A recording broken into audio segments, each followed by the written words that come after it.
en lien avec l'Union africaine et la CEDEAO, l'arrestation du président de la transition, de son Premier ministre et de leurs collaborateurs. Ce qui a été conduit par, à nouveau, les militaires putschistes est un coup d'État dans le coup d'État inacceptable qui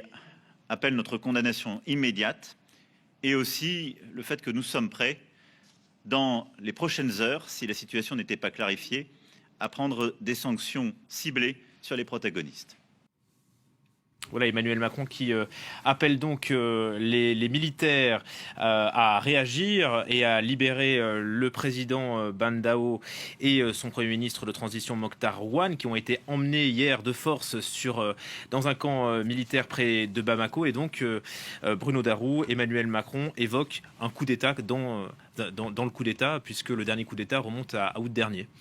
Oui, absolument. D'ailleurs, voilà, il reprend la formule oui, que nous employions tout à l'heure. Il y a un coup d'État dans le coup d'État.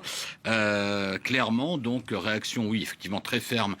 dans les mots de la part du président Emmanuel Macron, et qui parle surtout de sanctions ciblées sur les individus qui sont responsables de ce coup de force, bien sûr. Donc, en première ligne, il y a le colonel Assimi Goïta, qui est clairement menacé de sanctions individuelles, plus des personnes de son entourage,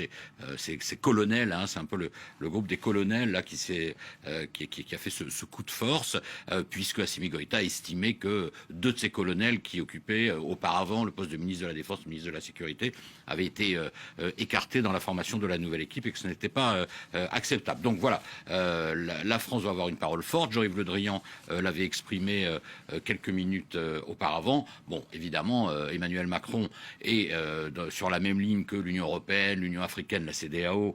qui a donc envoyé aussi son négociateur, l'ancien président nigérian Goodluck Jonathan. Mais évidemment, la France a une relation particulière avec le Mali, d'où ces phrases quand même très fortes du président Emmanuel Macron, puisque vous savez que la France est donc impliquée militairement